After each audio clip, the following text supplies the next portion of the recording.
boa noite a todo mundo. Uma satisfação muito grande estar poder apresentar uma parte do trabalho que eu venho estudando e pesquisando aí há algum tempo aqui para vocês. E claro, não poderia começar de outra forma, senão agradecendo muito aqui ao Centro Cultural Banco Nordeste, através do Paulo, e também, claro, ao meu grande amigo Ivânio Júnior, tá, também ele desenvolvendo um trabalho muito interessante aqui na frente da Pró-Reitoria de Cultura. Bom, eu espero minimamente atender as expectativas de todos vocês aí com relação à própria temática do Conversas Filosóficas, né? Muito bem. Então a primeira parte vai se concentrar realmente numa espécie de apresentação do que seria a minha tese, e a segunda parte, que eu considero talvez até que seja até mais interessante, eu vou procurar direcionar essa minha tese para a temática que está sendo desenvolvida, né, a relação entre ética, política, etc. E vou direcioná-la procurando responder, né, a um questionamento que me foi feito por um dos participantes da banca de defesa de doutorado. Inclusive ele preparou até por escrito, né, deixou por escrito, então as colocações ele disse até, né, instigou muito e tal. E ele fez uma colocação não propriamente direta para a tese, mas das consequências, né, em se aceitar a tese que eu havia defendido, ou que eu estava defendendo. Então, essa minha fala vai se resumir a essas duas partes, tá? Apresentação da minha tese e depois uma tentativa de responder. Porque respondendo às colocações dele, eu me aproximo realmente do tema, tá?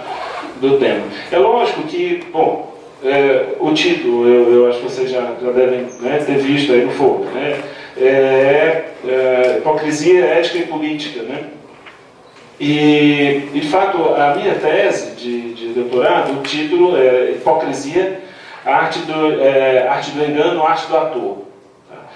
Depois que eu enviei o título aqui para os meninos, né, e foi publicado dessa forma, eu depois mudei, né, eu coloquei Hipocrisia, a arte do engano entre a ética e a política. Pouquinha coisa, mas que até remete um pouco mais para a minha tese. Mas, muito bem. Então, o que acontece? A própria tentativa de se falar, né, de hipocrisia, né, por mais que a gente tente dizer que não, mas sempre remete, né, nos remete a uma conotação que passa também pelo político, tá? E muito embora eu não tenha tratado disso na minha tese, e já vou explicar por quê, né, pretendo fazer isso, muito embora eu não tenha feito isso, seria possível a gente estender, né, o que eu defendi na tese para esse âmbito, para o âmbito político, tá? E é isso que, no caso, faria agora, faria na segunda parte da apresentação, né? Muito bem. Então, tá, eu vou procurar aqui só ler rapidamente o resumo, que eu até já havia encaminhado e eu acho que foi divulgado. Basicamente, né, eu vou procurar então responder, ou tentar responder a seguinte pergunta: até que ponto uma reavaliação da hipocrisia, né, aqui considerado como arte do engano, né, até que ponto uma reavaliação dessa hipocrisia ela poderia tornar a nossa vida comum, por incrível que pareça, né, mais desejável e mais digna de ser vivida, seja no âmbito dos instintos, seja no âmbito das relações ou mesmo das instituições políticas. E aí eu parto de uma suspeita, tá? E a mesma suspeita da minha tese, né, é que, de fato, a simples e estreita correlação da hipocrisia com o engano mal intencionado, né, ou seja, como algo condenável, né, não só não é suficiente para dar conta aqui da amplitude de aspectos que estão aí envolvidos, né, como ainda a gente vem, talvez, a deixar passar, ou deixa passar despercebido, os processos mesmos pelos quais novas formas de relacionamento, sejam eles instintivos ou institucionais, como essas novas formas de relacionamento podem vir a ser gestadas, podem vir a ser criadas. Falando assim, a coisa ainda está muito, muito hermética, mas eu espero que o decorrer da fala venha a explicitar isso tudo que eu estou sintetizando aqui. Muito bem. Então, como eu procurarei defender, à luz do pensamento de Nietzsche, hipocrisia e integridade ética não caminhariam em lados opostos, mas ao contrário, em lados complementares. Tá?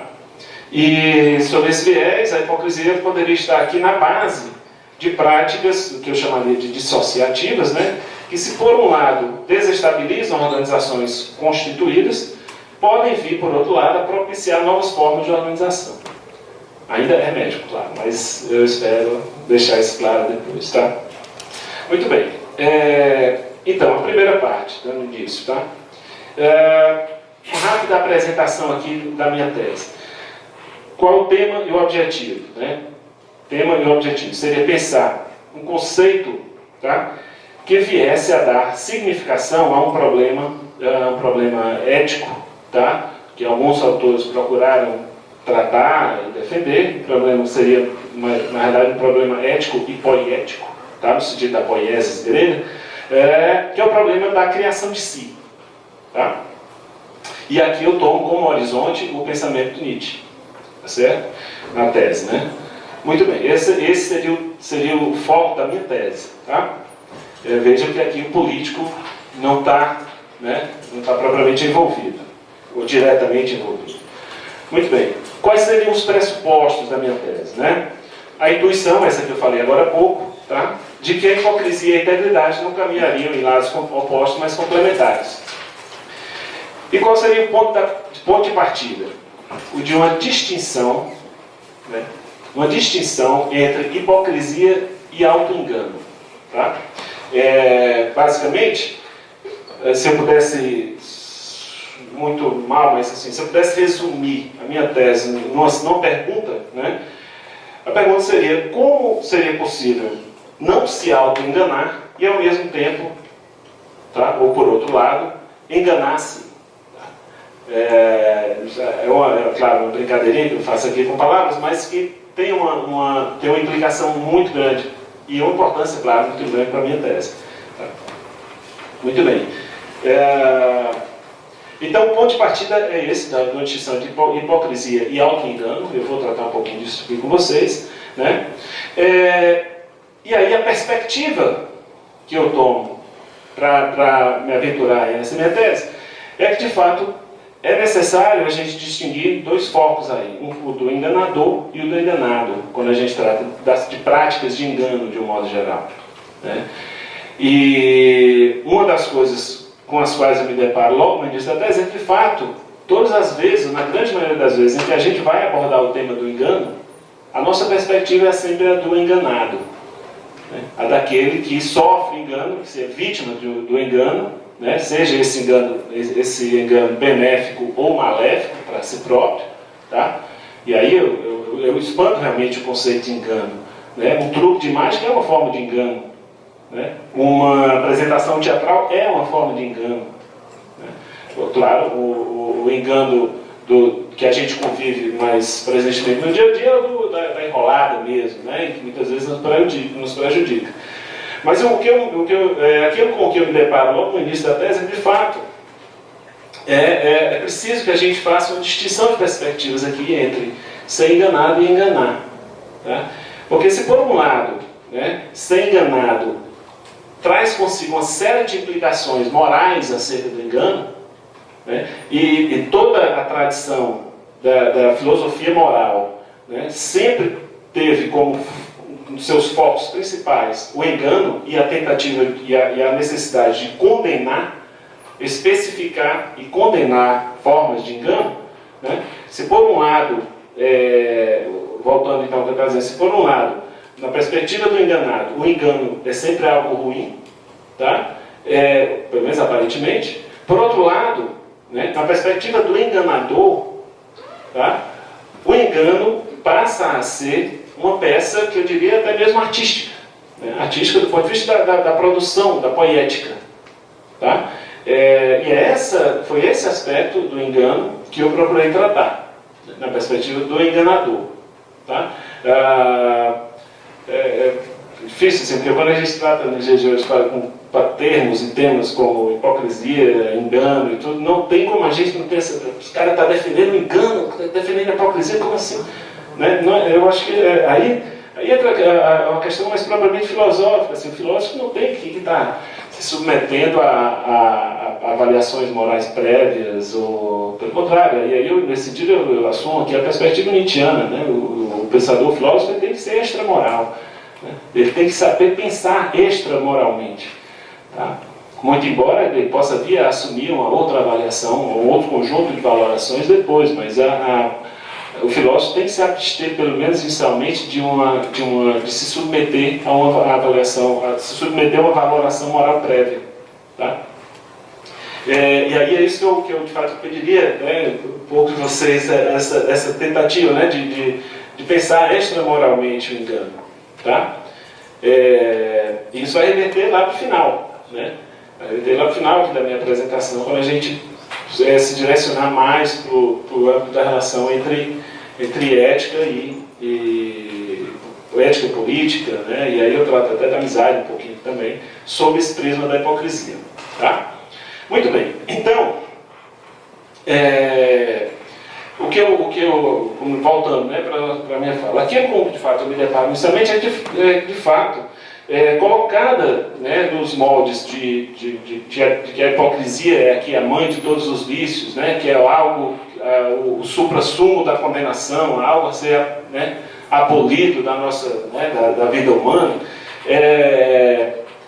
Colocada sob esses moldes, né, daria margem aqui de cara a uma série de problematizações, né? No momento mesmo em que a gente observa que nem toda forma de engano ou mentira visa necessariamente ao benefício daquele que engana. Às vezes você mente ou engana uma pessoa no benefício daquela, pensando no benefício daquela outra pessoa, né? Você pensar 10 vezes antes de dar a notícia de que uma pessoa está com os dias contados para morrer por conta de uma doença ou alguma coisa, é algo nobre até, né? Do que você chegar e dizer, daqui a 2 dias você vai morrer. Veja aí, vê seus pulinhos e faça o que você tiver de fazer, porque só tem 2 dias, né? Essa não deixa de ser uma forma de engano também, né? Você pensar sobre como você vai abordar uma pessoa que está numa situação desse tipo, né? Claro, eu estou citando aqui um exemplo, né? Mas foi uma das coisas que eu me deparei, né? Por exemplo,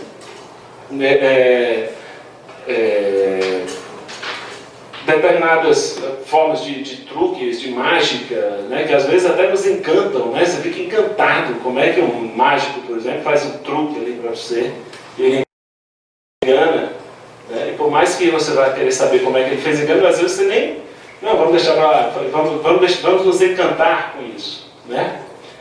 O Nietzsche, todo o pensamento do Nietzsche, né, vai do começo ao final, realmente, da obra do Nietzsche, né, ele vai se deparar com essa necessidade que nós temos de nos enganarmos, né, de constituirmos ficções que dão sentido para a vida. Ele vai dizer ele, a vida sem a arte seria um verdadeiro absurdo. A arte, diria aqui, a arte em sentido amplo mesmo, né? Não é essa mera arte da pintura, etc. Tá? Muito bem, então essa necessidade que nós temos do engano, né? Aqui foi um dos motivos que me levaram a enveredar por esse campo, dessa análise acerca do problema da hipocrisia. Muito bem. Então eu digo, né, vindo aqui um pouquinho para o meu texto, eu digo, bom, a par dos casos clássicos da mentira e da sinceridade, é possível concebermos uma gama de artifícios que envolvem uma mentira honesta, muitas vezes sem intenção do prejuízo, né, tanto quanto uma sinceridade mendaz e covarde, ou às vezes até desonesta. Às vezes você é sincero com a pessoa para ser cruel mesmo, né? Para fazer, não, agora eu vou... Né? Então, nem sempre uma hipocrisia, uma prática de engano, visa ao prejuízo do outro, ou mesmo ao benefício próprio, assim como nem sempre a sinceridade visa o benefício daquele com quem você está sendo sincero. Né? E às vezes visa ao seu próprio benefício. Né? Muito bem. O que mais? Muito bem. Então, onde é que eu vi? Sim, pronto. Então, na minha tese, né, como eu disse, Arte do Engano, Arte do Ator, e o subtítulo Um Olhar sobre a Criação de Si, em Nietzsche, tá? Nela, na verdade, eu trabalhei com uma quantidade enorme, uma bibliografia muito grande, e eu chamei meu texto mesmo, metodologicamente, de uma bricolagem, ou seja, de uma colagem de texto com referenciais metodológicos aí diversos, mas que, quando inseridos nesse fio condutor que eu procurei traçar, eles ganhavam um sentido próprio. Tá?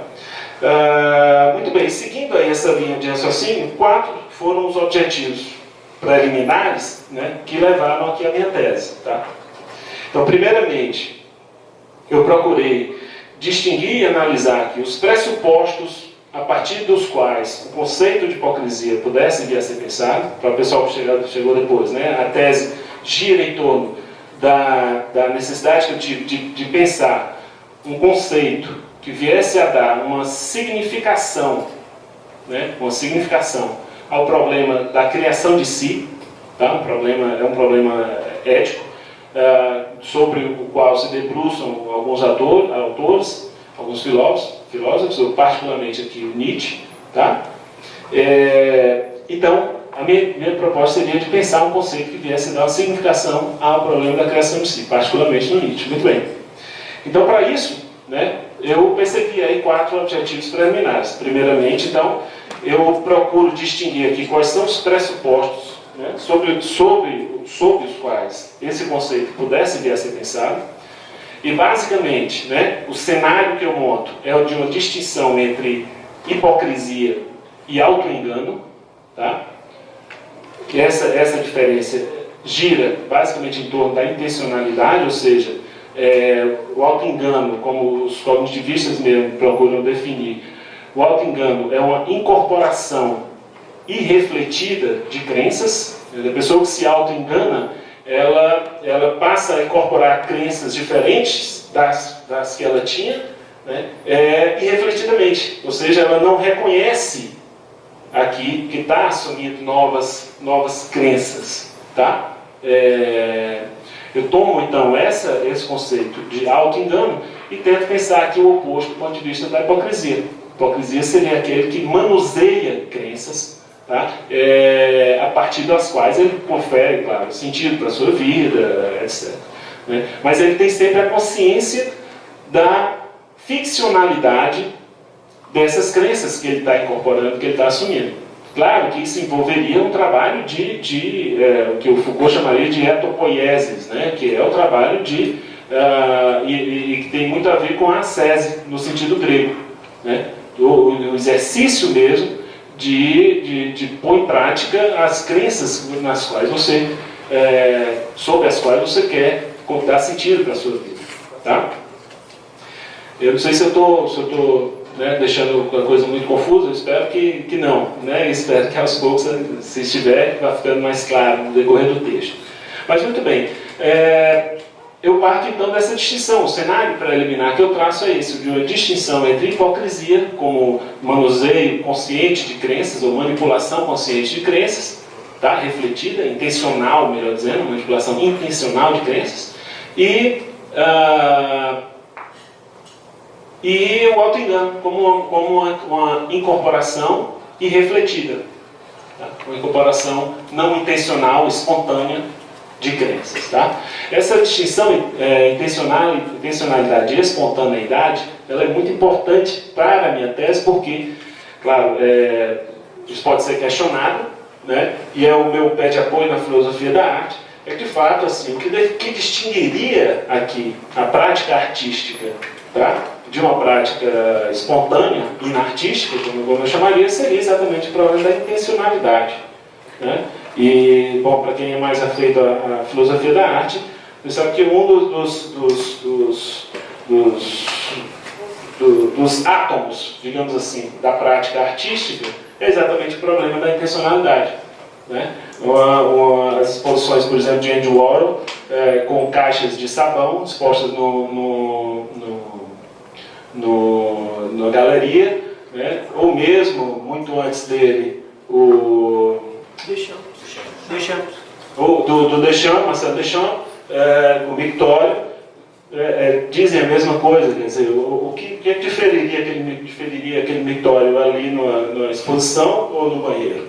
A intencionalidade que levou, né, e que deslocou o sentido do mictório para aquela galeria. Tá? Então, eu parto dessa distinção, realmente, né?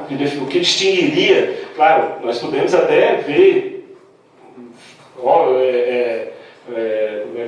manifestações na natureza, ou mesmo manifestações humanas, e considerarmos aquilo belo, né? Mas não seria o belo artístico, né? Seria o belo natural, enfim. É do âmbito estético? É do âmbito estético, mas não é do âmbito artístico. Tá? Muito bem, eu parto dessa distinção, então, e levo essa distinção para o campo da ética, realmente. Né? E tento trabalhar a partir dessa distinção. Nesse sentido, então, o auto-engano seria aqui uma incorporação inartística de crenças, enquanto a hipocrisia seria aqui um manuseio intencional e, nesse sentido, artístico, tá? De crenças. Claro que falando assim, né, a gente poderia pensar, bom, mas como é que eu estou levando aqui um conceito que é do âmbito moral, como de hipocrisia, e levando para o âmbito estético, como assim, né, artístico, e aí eu remeto aos gregos, porque de fato a hipocrisia, né, para o grego era a arte do ator. Hipócrisis, ou hipócrisis, é a arte do ator, né? A hipocrisia que nós temos, né? Na tese também eu procuro pensar como é que esse conceito é então transplantado do âmbito estético para o moral. Na realidade eu estou fazendo apenas aquilo que é o inverso, né? E não só fazendo o caminho inverso, mas tentando mostrar que de fato essa ponte, tá, ela não foi fortuita, né? Alguns autores que tratam do tema da hipocrisia provavelmente tentam atribuir essa passagem a um problema de transcrição, inclusive remetendo ao Novo Testamento e tudo, né, de conceitos que seriam na tradução para o grego, né, escritos como hipocrisia, práticas morais como hipocrisia. Muito bem. Mas eu tenho que mostrar que não, de fato, a arte do ator também é uma arte do engano, né? O ator, o ator é tanto melhor quanto mais ele enganar, quanto mais ele se fizer passar pelo personagem que ele está interpretando, né? Então, é isso que me traz de volta aqui para o âmbito estético, tá? E para o Nietzsche, né, também a criação de si é uma criação artística, né? É uma criação artística, tá? Muito bem.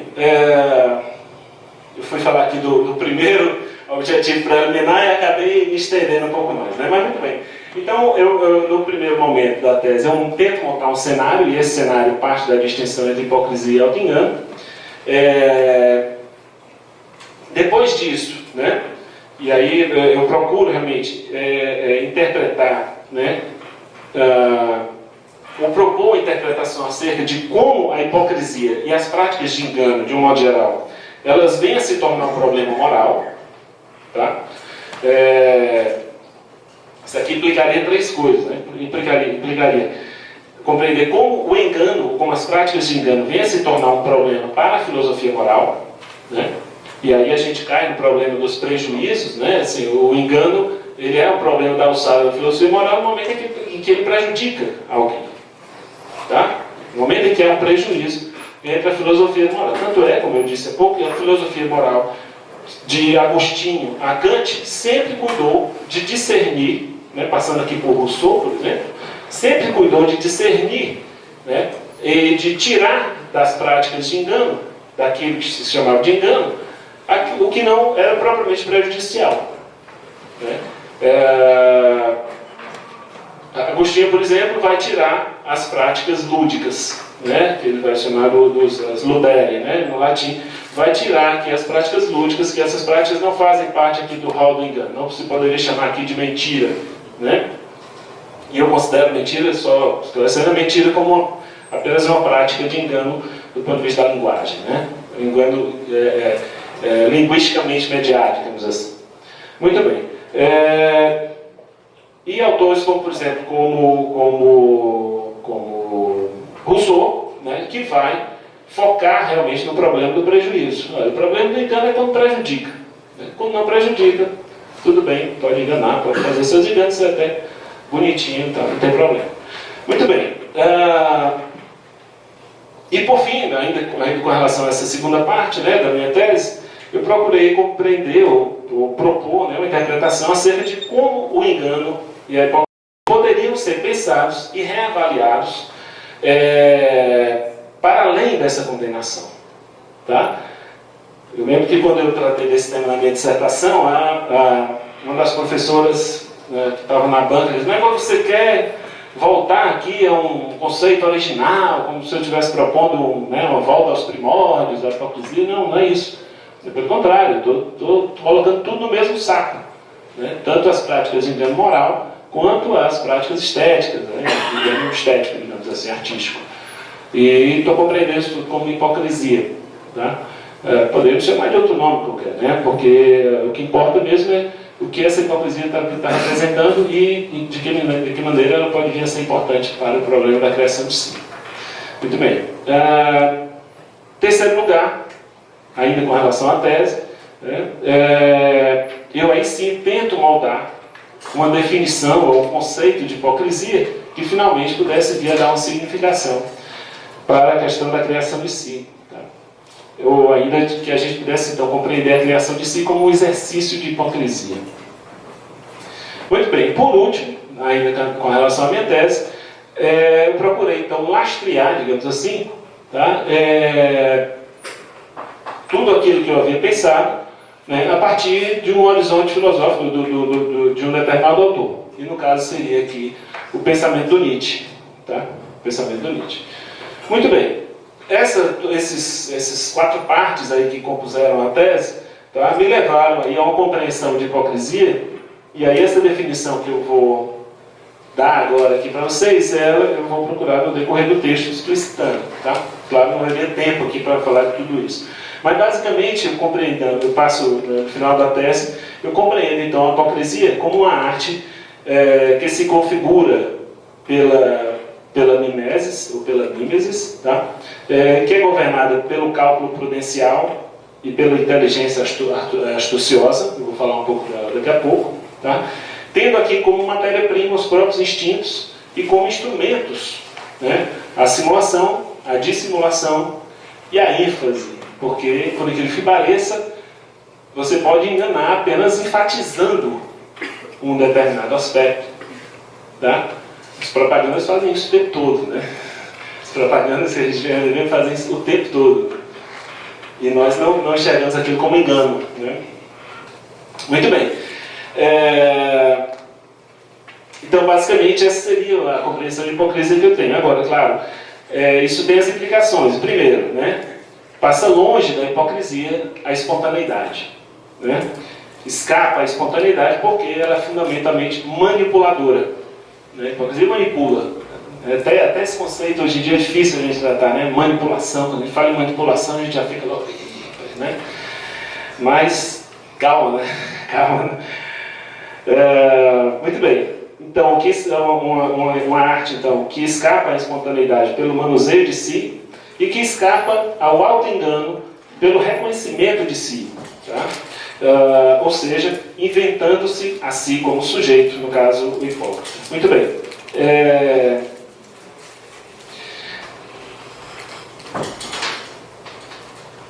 Eu não vou prosseguir um pouco com essa definição, porque ela vai implicar uma série de outros conceitos que a gente não vai poder tratar aqui, tá? Mas em suma seria isso, tá? E aí eu ressalto, né, volto a insistir que de fato essa tese, né, não é hipocrisia moral, essa hipocrisia que a gente está acostumado a escutar tanto nos dias de hoje, né, que me preocupa diretamente, né, e nem tampouco a perspectiva do enganado, tá?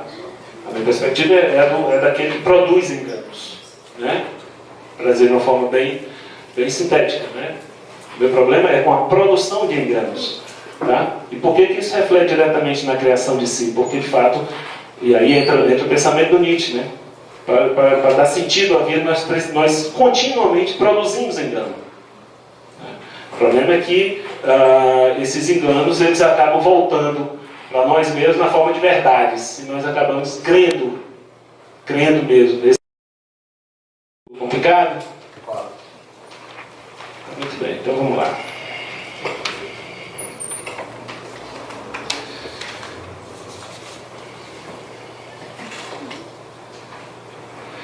Por incrível que pareça, né, assim, a gente não tem tanta aversão hoje, nos dias de hoje a termos como hipocrisia, né, aliás, a termos como ironia, por exemplo, como a gente tem com hipocrisia, né?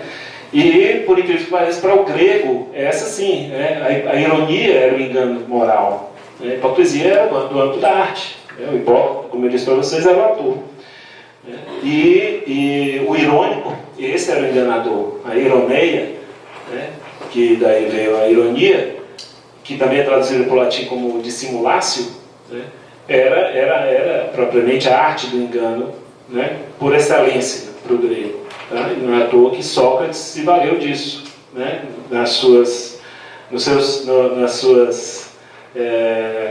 reflexões e nos seus diálogos, que foram aí reinventados ou enfim, recriados por Platão. Muito bem. Então, a ironia, sim. Essa deveria estar aí e por incrível que pareça, não está tanto, né? Muito bem. Então, pessoal, de um modo bem sucinto, tá? Talvez esse seja de um modo, sejam pinceladas bastante genéricas, gerais, esse seria o foco da minha tese, tá? Pensar o conceito de hipocrisia, né, que viesse a dar aqui, então, uma significação ao problema ético e estético, ou ético e poético, da criação de si, tá? E eu falo poético no caso do sentido da poiesis grega, né, da produção artística propriamente, tá? Muito bem. A tese foi defendida, foi tudo show de bola, beleza, legal.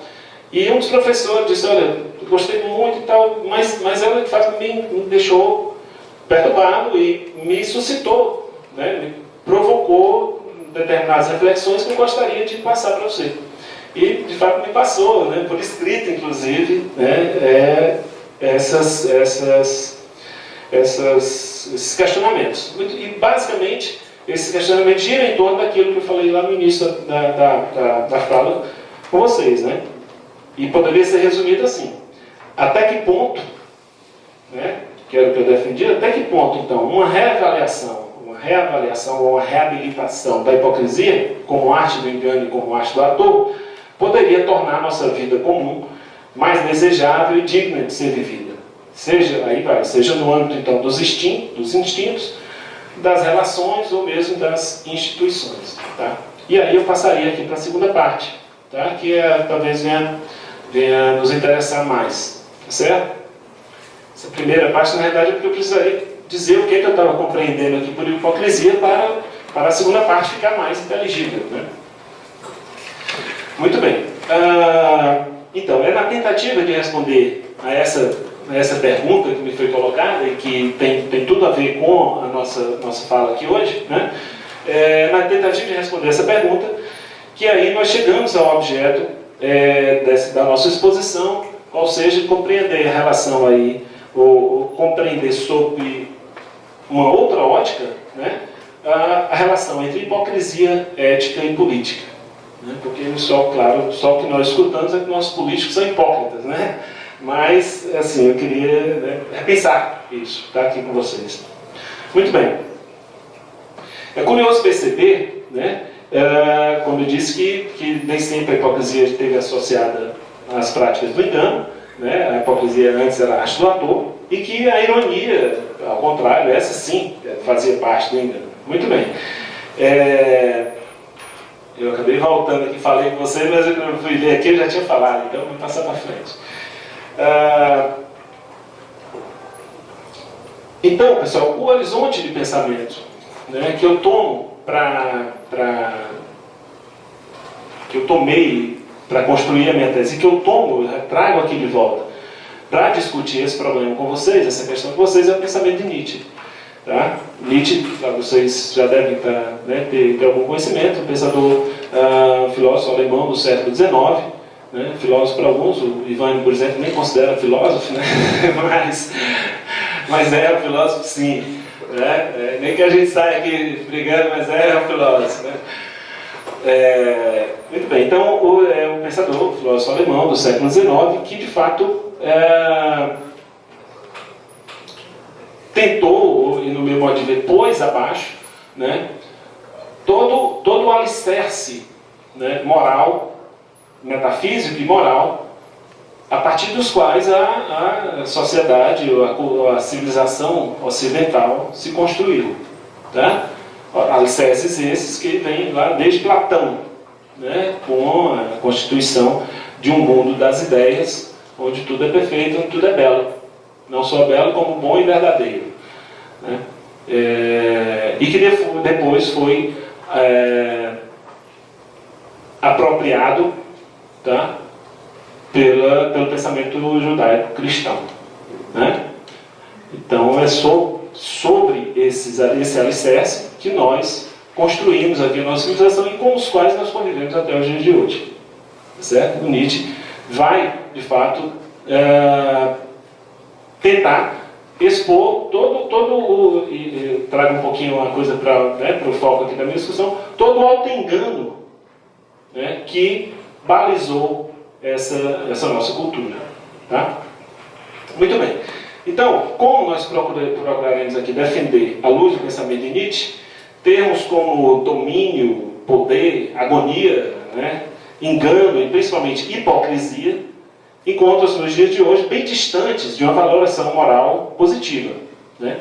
Só que vai dizer o Nietzsche, longe disso ser algo bom, né? Pelo contrário, né? Isso seria antes um sintoma de fraqueza da nossa cultura, da nossa civilização. Vai dizer o Nietzsche, né? Nada me parece hoje mais raro, e aqui eu cito uma passagem de uma obra dele chamada Crepúsculo dos Ídolos, do final das últimas obras dele. Muito bem, então, nada me parece hoje mais raro do que a verdadeira hipocrisia. É grande a minha suspeita de que o ar brando de nossa cultura não seja favorável a esta planta. A hipocrisia é própria das épocas de fé robusta, quando, mesmo havendo a coação para exibir uma outra fé, não se abandonava a fé que se tinha. Hoje em dia ela é abandonada, ou mais, né, habitual, né, a ela é acrescentada uma segunda fé. Em qualquer um dos casos, continua-se honesto, quer dizer, incorpora-se fé aqui de uma maneira espontânea e refletida, e incorpora-se crenças, melhor dizendo, né, de uma maneira refletida, e, quer dizer, continua-se aqui honesto, porém auto-enganado, eu diria. Né? Então vai dizer, sem dúvida, hoje é possível um número de convicções bem maior do que antes. Agora, possível quer dizer permitido, ou seja, inofensivo. E é grande o meu temor de que o homem moderno seja simplesmente preguiçoso demais para alguns vícios, de modo que esses literalmente se extinguem. Né? Então vai dizer no final, né, todo mal sem a força de vontade degenera em virtude, nesse nosso ar tépido. Os poucos hipócritas que conheci estavam apenas imitando a hipocrisia. Muito bem. Então nós poderíamos dizer, né, tentando trazer a coisa para o meu foco de discussão, que nossa época não é dada ao fingir conscientemente em nome de uma crença firme, mas ao contrário, habitua-se ao constante permutar efêmero e inconsciente de crenças, a que nós chamamos, ou que eu chamo aqui, de auto-engano. Tá? E aí, para a gente compreender essa questão, eu faço isso na tese e trago isso aqui para vocês, é preciso que a gente remeta aqui com Nietzsche ao período do que ele chama aos períodos de formação da chamada moralidade dos costumes. Né?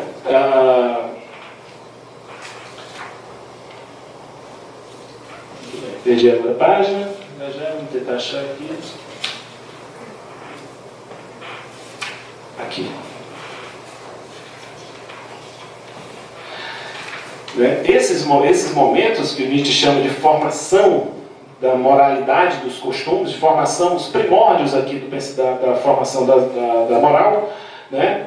Nietzsche vai considerar como o verdadeiro e decisivo, né? Aliás, melhor dizendo, a verdadeira e decisiva história que determinou o caráter da humanidade, em que o sofrimento era virtude, a crueldade era virtude, a dissimulação era virtude, enquanto o bem-estar era perigoso, a sede de saber era perigo, a compaixão era perigo e a loucura considerada uma coisa divina.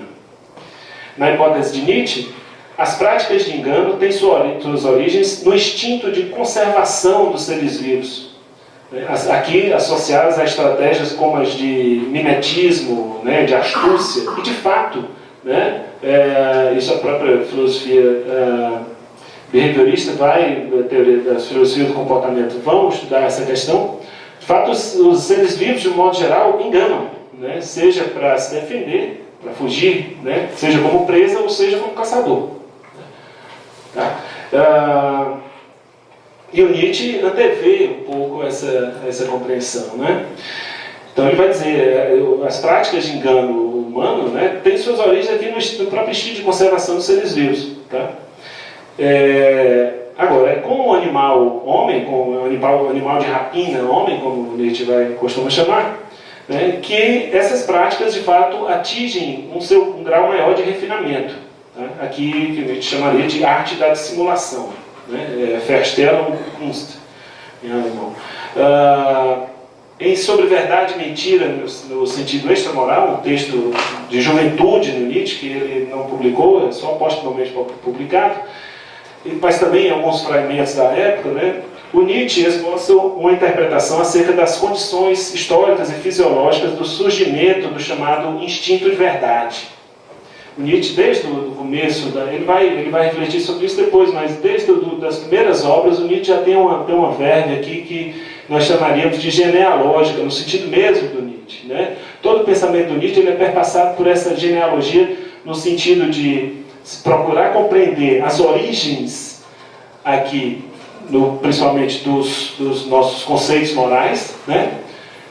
E principalmente o valor desses conceitos, ou seja, de que valem, né? De que são sintoma, de que é sintoma a nossa valoração moral contemporânea, né? Sintoma de fraqueza ou sintoma de planificação, né? Vai tentar responder o Nietzsche, né? Mas planificação em nome de quê? Aí o Nietzsche vai dizer, em nome da vida mesmo, né? Planificação do ponto de vista dos instintos plenos, né? Vida para Nietzsche são instintos plenos, tá? Muito bem. Então, já nessa época, né, ele esboça aqui essa interpretação acerca das condições históricas e fisiológicas do surgimento do instinto da verdade. Tá? E aí ele vai dizer logo no início do texto, né, como meio para a conservação do indivíduo, o intelecto desenrola suas principais forças na dissimulação, né, a Verstellung. Pois essa constitui um meio pelo qual os indivíduos mais fracos e menos vigorosos conservam-se. No homem, essa arte da dissimulação atinge o seu cume. Tá? Aqui, o engano, o enganar, né? O adular, mentir, enganar, o falar pelas costas, o representar e o mascaramento, tá? Ele vai fazer um rol aqui, né, de práticas de engano, constitui a tal ponto a regra e a lei que quase nada mais compreensível, nada é mais incompreensível do que como pode vir à luz desse instinto da verdade, né? E aí ele vai esboçar a interpretação dele. para Nietzsche, essa arte da dissimulação, ela teve que ser tolhida no indivíduo, tá? Aqui, pela própria necessidade de formação de um rebanho, né? A imposição, por meio de um mais forte, e a partir desse mais forte, a criação de um rebanho, né? Suscitou a necessidade de um dever da verdade, né? É preciso, para um rebanho coeso, né, que seja veraz, ou veraz mesmo, né, entre si, tá? Uma espécie de código de conduta mesmo, né? Na verdade, que seria muito próximo de um código de conduta, tá? Que tornaria possível a coesão de um determinado rebanho. Claro que essa coesão ela é possibilitada, é impressa, imprimida pela força, tá? Né? Então, eu até brinco, na tese eu escrevo, né? Por força de coação e necessidade de coesão. Né? Essa arte da dissimulação ela é tolhida aqui e dá lugar a um dever de verdade que, com o esquecimento, né, dos meios pelos quais esse dever foi imposto, torna-se um instinto, entre aspas, de verdade. Tá? Muito bem. E nesse sentido, tá, se a mentira e o engano não são aceitos, né, e se a hipocrisia, enquanto vício da dissimulação e da mentira, é algo moralmente condenável, não é pela ilusão em si, ou por se opor a uma verdade incondicional, mas antes pelos prejuízos, né, que essa mentira, ou esse engano, poderia causar à coletividade, tá? ao grupo, ao rebanho. Né? Ser mentiroso aqui significaria não se submeter ao que o grupo convencionou, ou seja, não se conformar em mentir gregariamente. É curiosa essa expressão do Nietzsche, né? Verdade seria uma mentira gregária, ou seja, a mentira na qual todos acreditam ou devem acreditar, e isso aí passa a se constituir uma verdade. Tá? Muito bem. E nesse sentido, o que torna o engano um problema moral não seria o engano propriamente envolvido, né? Mas as consequências decorrentes de certas formas de engano. No cerne, então, das práticas, da condenação moral das práticas de engano, estaria o problema das consequências, né, que poderiam decorrer de determinadas formas de engano. Tá? E é no momento em que, essa parte é interessante, né, no momento em que a perspectiva muda, né, do indivíduo para a comunidade, para o rebanho, no momento em que se assume uma perspectiva aqui de rebanho, né, que é exatamente o momento em que a moralidade dos costumes se instaura. Então é exatamente nesse momento que a condenação da hipocrisia e das formas de engano, de um modo geral, passa a ocorrer. Eu não sei se está claro, assim, há uma mudança de perspectiva aqui, né? No momento em que o rebanho se constitui como tal e que se assume uma determinada perspectiva, que é a perspectiva do todo, de um rebanho, tá? A prática de engano, aquela, claro, que venha a prejudicar esse rebanho, essa sim é vista como condenável. Tá?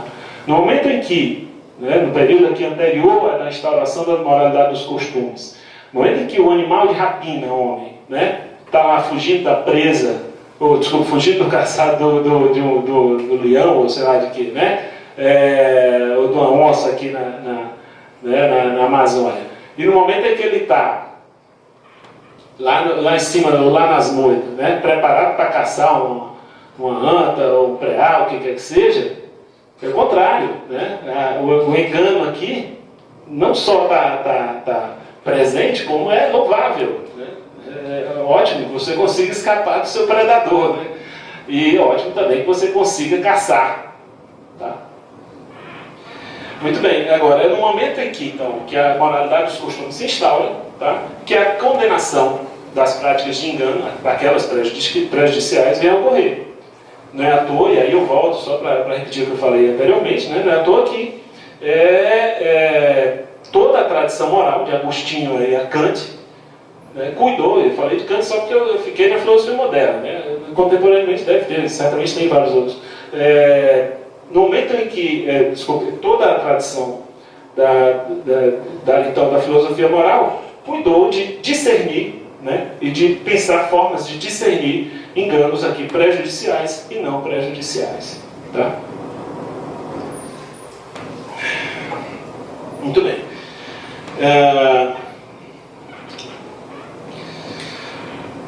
E aí eu cito aqui mais uma passagem do Nietzsche, agora dessa vez de Aurora, um texto da fase intermediária do Nietzsche, né, em que ele vai dizer: o indivíduo deve sacrificar-se, assim reza a moralidade do costume.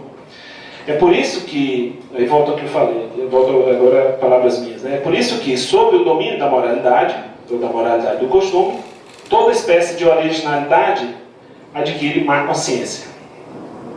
Muito bem. Agora, para Nietzsche, né, longe disso significar agora uma total elisão, uma total extirpação, né, ou extirpação mesmo, né, do indivíduo em meio à moralidade, isso significaria para Nietzsche a necessidade, tá, de se pensar então a coexistência de duas morais. A coexistência de duas morais. Vai dizer o Nietzsche, né? O sentido do rebanho deve imperar no rebanho, mas não deve ultrapassá-lo. Os condutores do rebanho precisam de uma valoração fundamentalmente distinta de suas próprias ações, o mesmo valendo para os independentes ou para os animais de rapina, tá? Etc. Eu coloco etc. aqui, tá? Então, o sentido do rebanho deve imperar no rebanho, tá? Mas para os animais de rapina, que são, né, e para os próprios condutores de rebanho, né, eles precisam de uma moral distinta, de uma moral diferente. Tá? Conceitos que hoje em dia parecem impensáveis, né? Como pensar numa moral que não vale para todos, absolutamente todos, né? Muito bem. É porque para Nietzsche, né, há decadência, tá, onde há fraqueza e desagregação, e há ascensão onde há força e coordenação sob um determinado impulso de comando, seja que impulso do ponto de vista dos instintos, seja, como eu disse, do ponto de vista das instituições. Tá? Para Nietzsche, as instituições são apenas prolongamentos de nossos próprios instintos. Tá? Muito bem. Daí a necessidade, ou a importância que Nietzsche atribui a noções como autodisciplina, como assenhoramento de si, nada mais distante do pensamento de Nietzsche, muito embora hoje em dia queira se defender o contrário, mas nada mais distante do que aquele oba-oba dos instintos, né? Vamos deixar rolar, né? A coisa do deixa a vida me levar. Não é absolutamente assim, para dizer Nietzsche, né? Tá? Por quê? Porque essas noções como essa de autodisciplina e de assenhoramento de si, tá? São os meios, tá, para a própria criação de si. São os meios para a própria criação de si. Compreendida aqui como uma eterna experimentação. Né? É por isso que a associação, só fazendo uma pequena parte, né, que é sempre necessário fazer, infelizmente ainda nos dias de hoje, né, é por isso que a associação do pensamento de Nietzsche com questões políticas como o nazismo, né, são tão, de um certo modo, claro, né, possível você pensar, mas não deixa de ser absurdo, por outro lado. Tá? Porque de fato, Nietzsche e questões, e até mais, questões de raça, né, a atribuição do Nietzsche como sendo um pensador racista, são absolutamente absurdas. Né? E não vamos nem aqui entrar no mérito das críticas enormes que o Nietzsche faz ao alemão. Né? O alemão, na verdade, é o grande saco de pancadas do Nietzsche. E isso foi muito deturpado, porque foi apropriado mesmo pelo pensamento nazista, mas foi apropriado e foi deturpado, da mesma forma que Marx foi deturpado por toda a corrente de pensadores soviéticos, tá? Que depois vieram a instituir a União Soviética. Tá certo? Então, no momento em que um determinado pensamento é apropriado por uma determinada ideologia política, não há como não haver uma distorção, uma deturpação. Tá? Mas é preciso distinguir as coisas, né? É preciso distinguir as coisas, tá? Muito bem. Então, por que essa associação ela não é absolutamente aceitável? Porque, de fato, para Nietzsche, né, Nietzsche usa questões como termos, como raça, mas para Nietzsche isso é uma constituição. Né? Essa constituição de raça, ela é de experimentação, ela não vem de trás, você não herda um sangue aristocrata, você constitui a sua própria aristocracia e deve constituir a sua própria aristocracia, até consigo próprio, né? Na coordenação dos seus próprios instintos. Tá? Isso não é algo herdado. Né? A aristocracia nietzschiana não é a aristocracia decadente da França do século XVIII, absolutamente. Tá? Essa que constituiu aí o chamado sangue azul, né? Isso não tem nada a ver com o que Nietzsche trabalha, com o que Nietzsche pensa. Né? A aristocracia é algo a ser criado, a ser constituído por nós. Tá? Daí a importância da chamada criação de si. Tá? E não passa, mas nem de longe, por conflitos bélicos, né? Picuinhas políticas, é o que o Nietzsche vai chamar de pequena política. Né? Isso tudo aí está no âmbito do que o Nietzsche chama de pequena política. Já vou tentar falar um pouco sobre o que ele chamaria de grande política. Tá? Muito bem. De todo modo, né, vai dizer Nietzsche, tá?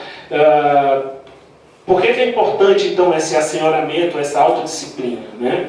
Porque foi graças a essa tirania de leis arbitrárias que se desenvolveu, citando agora Nietzsche, tudo o que há e houve de liberdade, de finura, de dança, de arrojo e segurança magistral sobre a terra, tanto nas artes como nos costumes.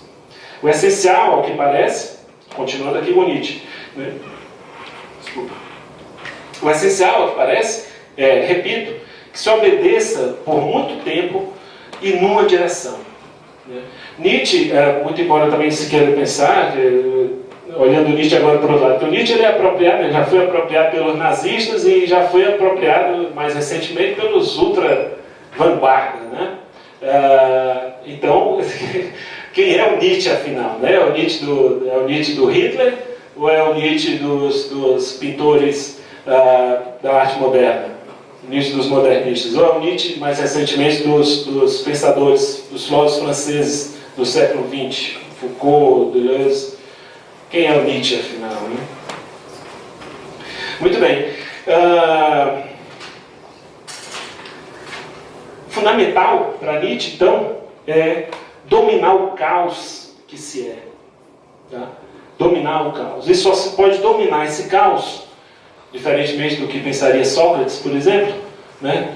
Só é possível dominar esse caos por meio de um reconhecimento da ficcionalidade, que é esse domínio, tá? E ao mesmo tempo da imposição de uma artisticidade a esse domínio. Né? No reconhecimento da ficção que se é, e nisso, nesse reconhecimento mesmo, na conotação artística que se daria a essa ficção. Tá? Então é assim que se dominaria para Nietzsche o caos, né? O caos que se é. Não é por meio da razão, absolutamente. A razão aqui, a consciência é um mero instrumento dos instintos. Né? Então jamais poderíamos, como queria Sócrates e depois dele Platão, por meio da consciência, por meio da razão, guiar nossos instintos. Talvez Nietzsche diria, né? Talvez tenha sido um grande erro da humanidade de Platão para cá. Erro esse que foi incrementado e muito pelo pensamento judaico cristão. Tá? Muito bem. Mas então, voltando àquela questão lá das duas morais, né? Então é preciso para Nietzsche pensar, então, o sentido do rebanho deve realmente imperar no rebanho, tá? Mas é preciso que esse rebanho tenha seus condutores, tá? Exatamente porque é preciso dominar também o caos, né, que é o rebanho, o homem sem o condutor, tá? Bom, mas são precisamente esses grandes homens, e Nietzsche faz referência, principalmente nas obras aí, a partir do pós-Zaratustra, né, pós-Zaratustra, depois de 85 para frente, faz referência muito a esses caracteres ou caracteres de exceção. Tá? Esses grandes homens, e cita exemplos, inclusive, né, Napoleão, Shakespeare, os grandes homens que conseguiram impor valor. Tá? Impor valor.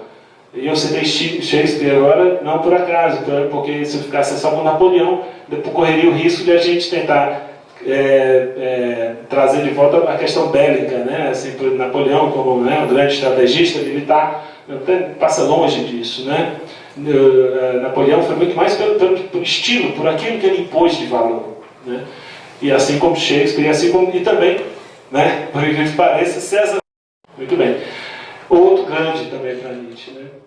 Outro grande.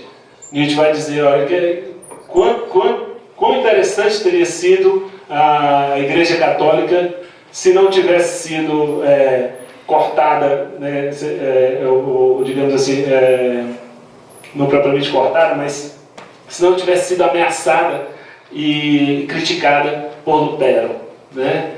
Quanto interessante teria sido a Igreja Católica se tivesse aqui seguido a linha de pensamento do César Borgia, claro, né, que a própria Igreja Católica talvez considere esse Papa aí como um dos grandes, né, malfeitores da Igreja Católica. Mas enfim.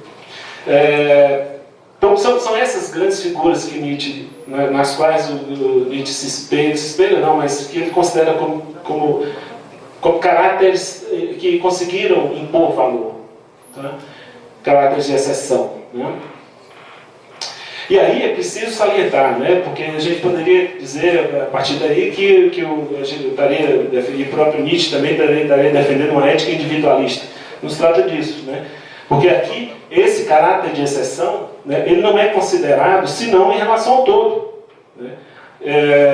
E aí, seja esse todo aqui ele próprio, né, ou a humanidade, ou em última instância a vida. Tá? O indivíduo por si só não vale nada. Tá? Daí que a ideia de uma ética individualista não sustenta, não sustentaria. Né?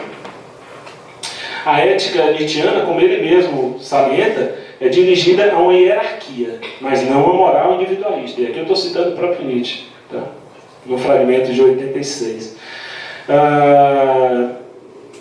Há uma hierarquia, é bom ressaltar, mas não se trata de uma hierarquia de indivíduos, né?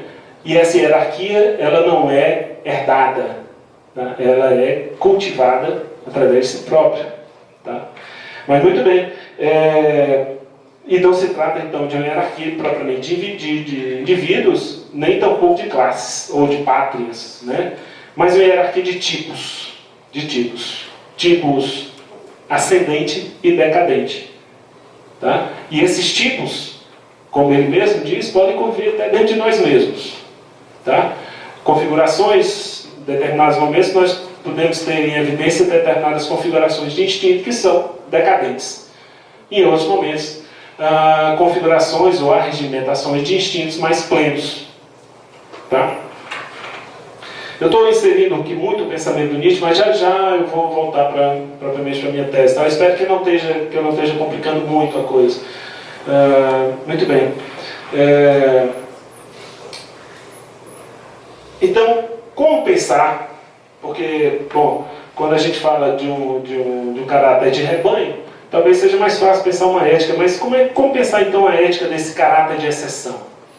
Tá? Já que o Nietzsche diz que são necessárias duas morais, né? Como é que seria possível, então, pensar esse caráter de exceção? Tá? E o Nietzsche se detém sobre isso também durante uma boa parte da sua produção filosófica, né? Ele vai chamar de inquietante problema acerca da psicologia do que ele chamaria de, entre aspas, melhoradores da humanidade. Tá? Claro, melhoradores entre aspas, né? Mas são os grandes condutores aqui da humanidade. Muito bem.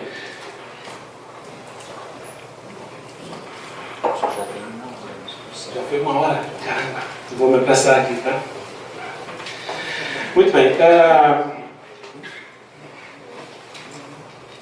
Para Nietzsche, né, primeira coisa que se poderia pensar quando se tratar desses caráteres de exceção é que, de fato, o grande problema que está envolvido é que a maioria desses caráteres, tá, não se dá conta, tá, de que para se instituir uma moral, tá, só se poderia instituir uma moral por meios imorais. Tá? As práticas que se propõem instauradoras de determinadas virtudes são fundamentalmente não virtuosas. Eu vou tentar explicar isso um pouco agora. Tá? E aí o Nietzsche vai dizer, né, o grande risco que correm os legisladores e condutores de rebanho é de caírem eles próprios no auto-engano acerca da ficção das convicções por eles próprios criados. O grande problema, então, do legislador, né, aqui eu estou chamando de legislador tanto o moralista quanto, enfim, o político, o estrategista, tá? O grande problema seria desses legisladores não se darem conta, tá, de que os meios pelos quais eles instauraram determinados valores, tá, e os próprios valores em si, não passam de ficções. Tá? Ou seja, caem eles próprios na armadilha, digamos assim, que eles construíram ou constituíram para arregimentar um rebanho. Tá? O Nietzsche vai considerar essa questão sob o enfoque do que ele chama de piefraus, ou a mentira piedosa, ou mentira sagrada, ainda, né? Muito bem, o Nietzsche chama essa mentira sagrada de um meio, tá? Ou o meio de santificar ou de tornar inconscientes os processos pelos quais uma moralidade é gestada. Tá? Grandes legisladores como Confúcio, Maomé, Platão, tá? Todos eles se valeram da mentira sagrada, da necessidade da mentira para instaurar uma determinada valoração, um determinado conjunto de valores. Porém, né, muitos deles, ou a maioria deles, acabou auto-enganadamente, né, caindo ou acreditando nas próprias convicções que que se quis constituir. Tá? Essa é a questão do Nietzsche, porque de fato, tá, no momento em que esses valores estão se gestando, tá, não há aqui auto-engano algum. Ele vai dizer, se por um lado erra-se quando se pressupõe um desenvolvimento ingênuo e inconsciente, né, uma espécie de auto-engano na criação da piefraus, ou seja, da mentira sagrada, né, da mentira piedosa, ou seja, o que atua aqui na realidade é o que ele vai chamar de gélida circunspecção, quer dizer, os valores morais, tá, por qualquer um desses legisladores, eles são né, alvo de uma análise, de uma circunspecção fria, tá? Se por um lado, então, na constituição dessas mentiras, tá, há uma gélida circunspecção, por outro lado, esse desenvolvimento deve, então, se tornar inconsciente também para aqueles que forjaram esses valores. Tá? E aí, a mentira sagrada, então, para se impor, ela deve ser compactuada também com os seus fundadores. Tá? E o Nietzsche vai dizer, né, ele é muito claro, nenhum poder se impõe se tiver apenas hipócritas como representantes. É preciso que aquele que impõe os valores passe também ele a acreditar nos seus valores. Tá? Outra passagem do Nietzsche também, né? O que é simulado por longo tempo torna-se, enfim, natureza. Tá? E aí, E aí entra a questão, porque de fato para Nietzsche, né, não é propriamente essa imposição de valores fictícios, tá? E também não é propriamente o auto-engano daquele que forjou valores que está propriamente em questão, tá? Porque vai dizer, olha, essa submissão a convicções é que é o problema. Por quê? Porque ao mesmo tempo, tá, em que essa submissão a convicções, ela pode ser, tá, fonte de uma planificação de instintos, ela também pode ser fonte de um adoecimento dos instintos. Então, submeter-se a convicções, tá, tanto pode ser um problema, então, nesse sentido, estaria no fato de essa submissão a convicções ser fonte de uma planificação de instintos ou de um adoecimento dos instintos. A convicção seria uma coisa necessária ou mais passageira? Dependendo. A convicção, para Nietzsche, aí a questão foi muito boa, porque de fato o Nietzsche vai distinguir, olha, uma coisa, né, é você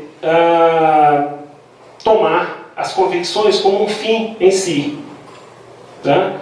E outra é você tomar as convicções como um meio, né? Como um meio para quê? Vai dizer Nietzsche, para grandes paixões, né? Ele não esclarece bem o que são essas grandes paixões, mas uma coisa fica clara, é que de fato para Nietzsche é importante saber a hora de mudar as convicções, mudar as convicções, né?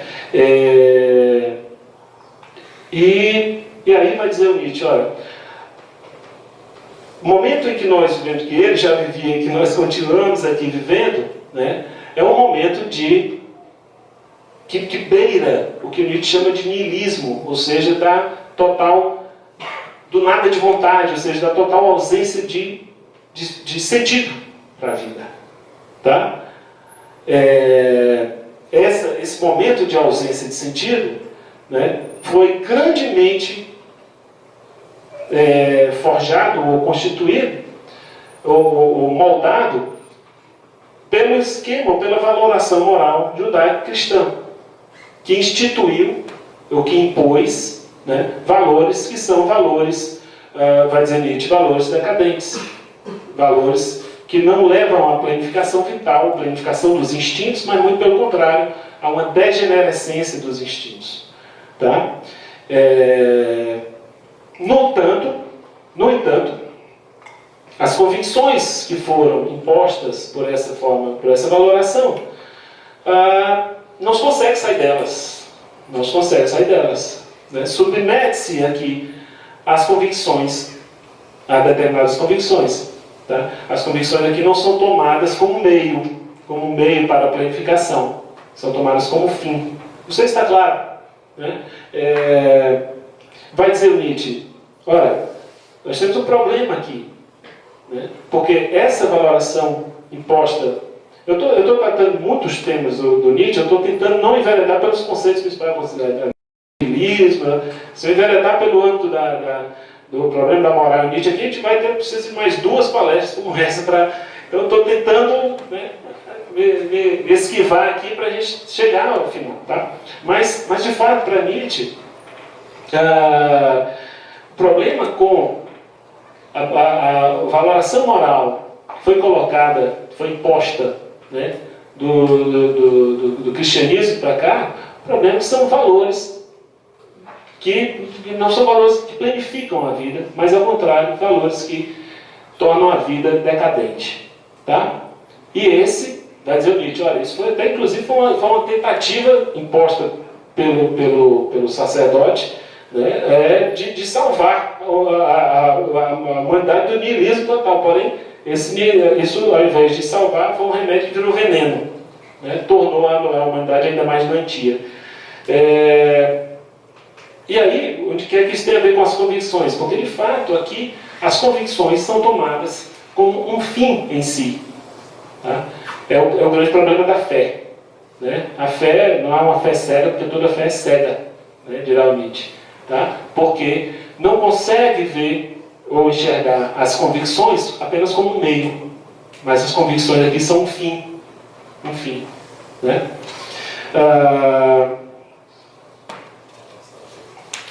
Então, vai dizer, né, diferentemente das grandes paixões que tomam a convicção como meio, tá? Sem a ela se submeter, na espécie de auto-engano próprio da fé, a convicção é fruto da fraqueza. Ao invés de ser uma convicção que leva à planificação dos instintos, tá? A convicção aqui é fruto da fraqueza, tá? Da necessidade de um regulador que desde fora, ou a partir de fora, amarra e fixa. Ou seja, de um incondicional sim e não. Né? Verdade, mentira, Deus, diabo, enfim. O crente não é livre para ter alguma consciência quanto à questão do verdadeiro ou do não verdadeiro. Esse é o problema. Ser honesto nesse ponto seria a sua imediata ruína. Tá? Embora plene de boa consciência, tá? A fé seria guiada por uma falsa visão, que lhe é inerente e que decorre de sua doença. Qual é a doença? A de que nenhuma outra ótica tem valor. Só a sua própria.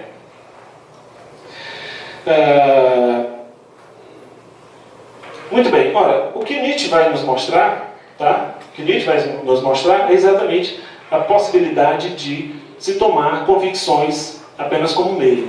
Tá? Mas para isso, né, é preciso uma nova forma de legislar. Tá? Então o que ele nos procura nos apresentar, tá, inspirado naqueles, né, caráteres de exceção, é precisamente essa nova forma de legislar. E aí é bom deixar claro, né, para Nietzsche como também para Platão, o filósofo deve ser sobretudo um legislador. Legislador em que sentido? Legislador do ponto de vista da criação de valores. O filósofo deve ser alguém que impõe valores. Tá? Muito bem. Quando eu falo imposição, não é pela força, né? Tá? Mais pela sedução, talvez. Muito bem. E por que uma nova forma de legislar? Né? Exatamente pela época moral, porque exatamente os valores com os quais nós convivemos são valores decadentes. Né? E se nós continuarmos nele, nós vamos, né, diria o Nietzsche, necessariamente chegar ao niilismo. Né? Tá? Chegar a um nada de vontade. Vamos sair aqui de uma vontade de nada para um nada da vontade. Isso é pior ainda. Né? Muito bem. Daí a necessidade de uma transvaloração de todos os valores. Tá? E não é à toa que o Nietzsche insiste tanto nisso, principalmente nas últimas obras, da necessidade de transvalorar os valores, no sentido de se formar ou de se legislar a partir de valores que venham a trazer uma planificação dos instintos. Nietzsche aqui remete mais uma vez, como ele já havia feito no início do pensamento dele, das primeiras obras, e aí ele volta nas últimas obras, remete aos gregos da Grécia arcaica. Para ele teria sido aí a época mais plena do ser humano, a época de instintos mais plenos. Não é o grego clássico, não, tá? É o grego das tragédias, tá? Do século VII antes de Cristo. A transvalorização seria uma nova hipocrisia. Não propriamente. Assim, o que eu já vou chegar nesse ponto aí. O que é que a hipocrisia tem a ver? Agora, só um instantinho, eu vou já chegar lá. Muito bem, também não é o caso aqui da gente adentrar a questão do niilismo. Né? E aí entra, né? O que eu gostaria de defender aqui, né, é que essa proposta de transvaloração, né, passaria por uma compreensão acerca do que o Nietzsche chama de espírito livre. E aí vai já entrar a hipocrisia. Né? Para o Nietzsche, tá, o conceito de espírito livre, ele trabalha esse conceito nas obras intermediárias, aí humano demasiado humano, e vai voltar esse conceito lá no final, no Anticristo. Tá? E a partir da contraposição entre espírito livre e espírito cativo. Tá? Então vai dizer o Nietzsche, sob essa ótica, né, sob a ótica aqui do espírito livre, as crenças não seriam sinal de força, mas antes de fraqueza. E a mudança de opiniões, uma exigência de limpeza. Em relação ao espírito cativo, o espírito livre pensa de modo diverso daquilo que se espera, do que se esperaria. Daí o espírito livre ser um constante experimentador. E aí vai como transvalorar? Experimentando novos valores. Tá? Então, se ao espírito cativo seria necessária a submissão a convicções como um fim em si, para o espírito livre importaria, ao contrário, a permanência em um estado de extrema clarividência, no qual as convicções seriam apenas meios para si. Nesse sentido, se é o condutor de rebanhos, voltando lá, né? Aquele que acaba por se auto-enganar, né? Se é o condutor de rebanhos, seria necessário o auto-engano acerca de si, como artífice de ideais, como artífice de valores. No espírito livre, ao contrário, é o distanciamento, tá? E a força plástica, artística, que deve constantemente atuar. Né? O espírito livre é alguém que cria valores, tá? Mas não se submete a eles, e que sabe a hora aqui de iniciar novas experimentações com os valores. Tá? Bom, como então compreender uma ética desse espírito livre, desse constante experimentador? E aí entra a resposta aqui para a pergunta do Paulo. Eu entendo, e aí é a defesa que eu faço na minha tese, e que eu retomo aqui, tá? Eu defendo a ética desse espírito livre como, fundamentalmente, uma ética do ator. Tá? O ethos do espírito livre é o ethos do ator, tá? Que reconhece no exercício da hipocrisia, tá? No domínio da tensão entre a distância artística e a espontaneidade, tá? No caso, então, das práticas de engano, de um modo geral, nas suas mais diversas formas, né? A sua própria natureza, o seu ethos. Longe de ser fonte aqui de uma inautenticidade, essa hipocrisia seria aqui a condição de sua autenticidade. O espírito livre tem que constantemente, como constante experimentador que é, tá? Tem que constantemente se renovar do ponto de vista mesmo do seu ethos, constituir para si novos personagens. Tá? E claro, personagem aqui, incorporar mesmo, né? Incorporar novos personagens. Né? O conceito de comparação vale aqui. Bom, eu remeteria, estou quase terminando, tá, gente? Estou quase terminando, juro. Os gregos, tá? Os gregos da Grécia Arcaica, né? E aqui eu remeto às análises de dois historiadores franceses, Marcel Detienne e Jean-Paul Vernant. Segundo eles, né, os gregos associavam tais práticas, essas práticas de engano, às diversas formas da inteligência astuta. Tá? E aí que entraria o quê? A oposição vitoriosa com relação à força, a premeditação vigilante com vistas a capturar o momento oportuno. Para o grego, a noção de momento oportuno é muito importante, principalmente para o grego arcaico. Tá? É o kairos, né? É o momento oportuno. Tá? O kairos vai ser reinterpretado aqui pelo pensamento cristão, né? Mas para o grego, o kairos é fundamentalmente o momento oportuno. Tá? Muito bem. Então, capturar o momento oportuno, né? O kairos, a multiplicidade, a diversidade e a flexibilidade. Essas práticas, os gregos associavam a uma deusa, que é a deusa Metis. Tá? Uma das esposas de Zeus. Acho que a primeira, sua segunda esposa, a primeira, porque Zeus não era besta nem nada, quando viu que Metis era uma tremenda astuciosa, comeu a Metis, né, no sentido canibal mesmo da coisa, engoliu a Metis para ele próprio, né, via ser astucioso. Tá? Muito bem. Então, essa Metis era dotada aqui do poder da metamorfose, né? Assim como outras entidades, Nereu, Proteu, Tétis, enfim. Mas era precisamente, né, o domínio dessa Metis, dessa inteligência astuciosa, que os gregos admiravam. Né? E que eles admiravam, por exemplo, em Ulisses. Ulisses é aqui considerado para o grego Polímetes, tá? Cujas artimanhas e astúcias, né, no retorno da viagem a Troia, permitiram aqui toda a Odisseia. Né? Muito bem. Então, a Metis, como os gregos a entendiam, já vou dizer por que eu estou estou trazendo aqui essa noção grega para os dias de hoje, porque de fato essa noção ela foi completamente excluída do pensamento filosófico de Platão, né? Desde a condenação das artes, né, na Platão, ou mesmo antes, né, até os dias de hoje. Então, assim, a partir do pensamento aqui de Etienne e do Fernando, eu procuro incorporar isso aqui na minha tese.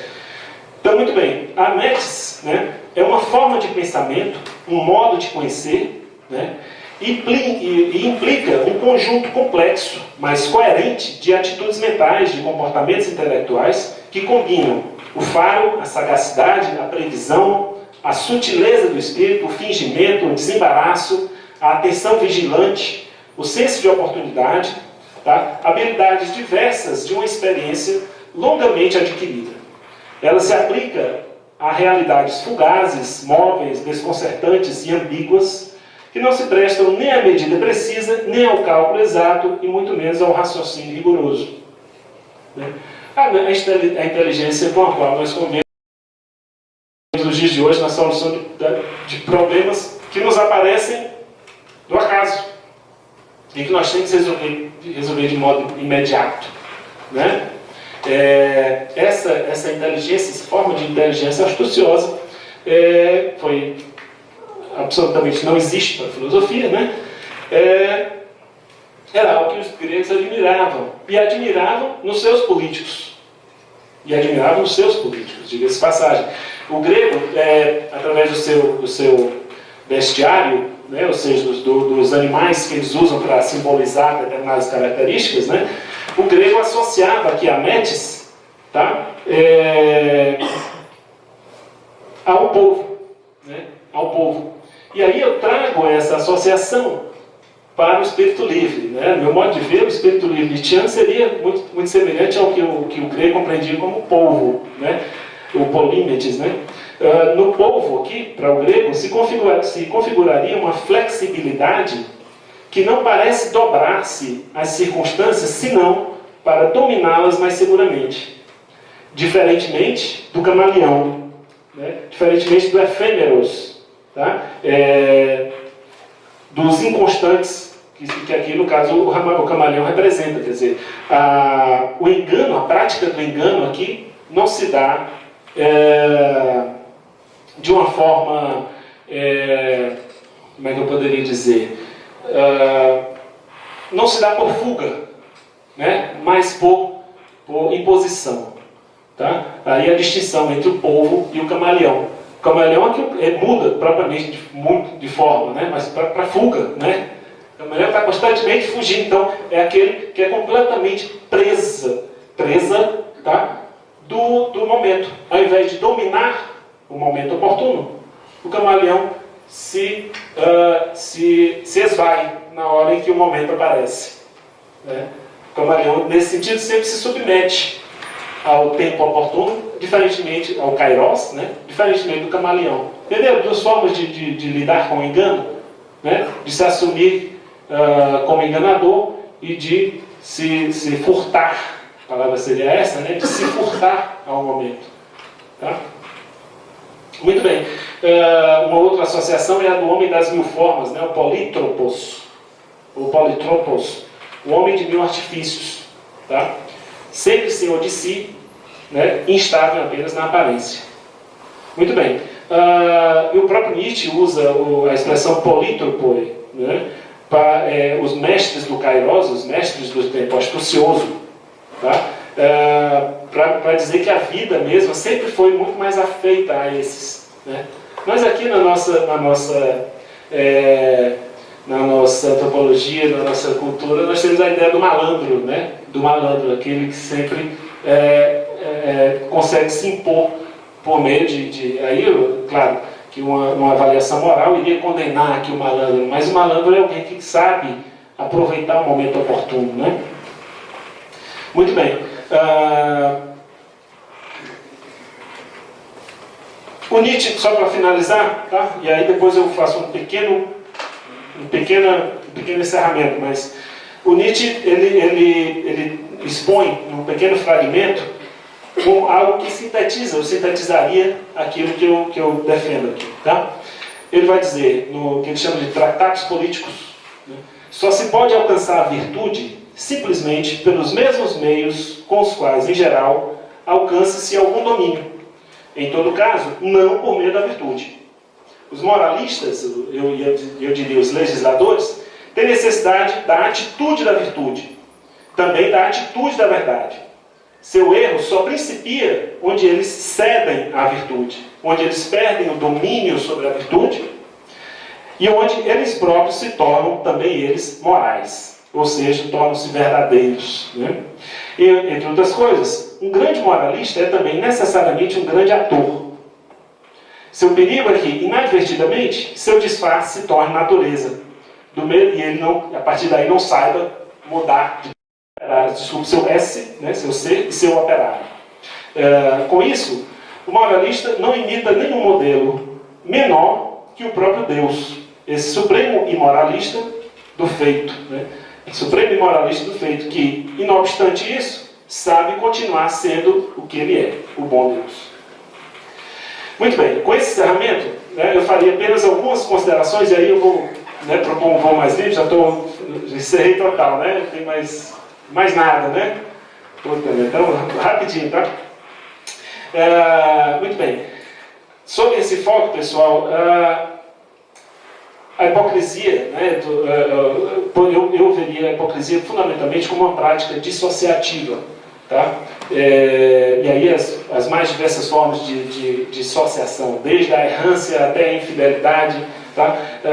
Passando por tudo isso, né? O hipócrita quebra contratos, tá? E aí, para as diversas formas de coesão, tá? O engano mostra sempre como aquilo que dissocia. E não por acaso, a hipocrisia é tão mal vista, né, nessas esferas. Tá? Ora, o que eu procurarei defender é que, de fato, se por um lado a hipocrisia desestabiliza formações constituídas, seja uma formação de um casal, seja um grupo, um rebanho, o que quer que seja, por outro lado, ela também pode vir a propiciar novas formas de coesão, tá? E novas formas de organização.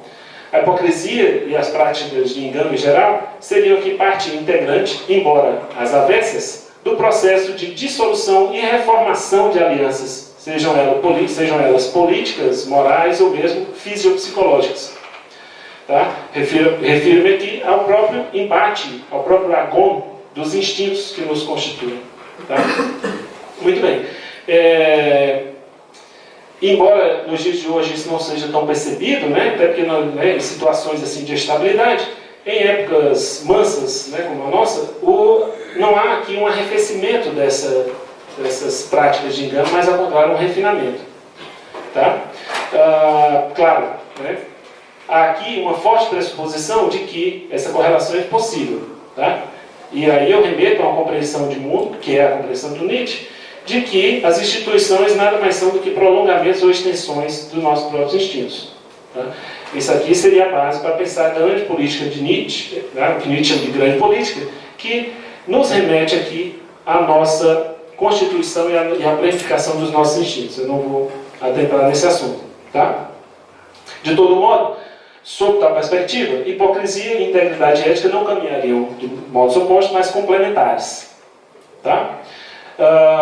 Quando o político, nesse caso, procura moldar-se às determinações do acaso, é porque reconhece de saída o poder infinitamente maior do acaso.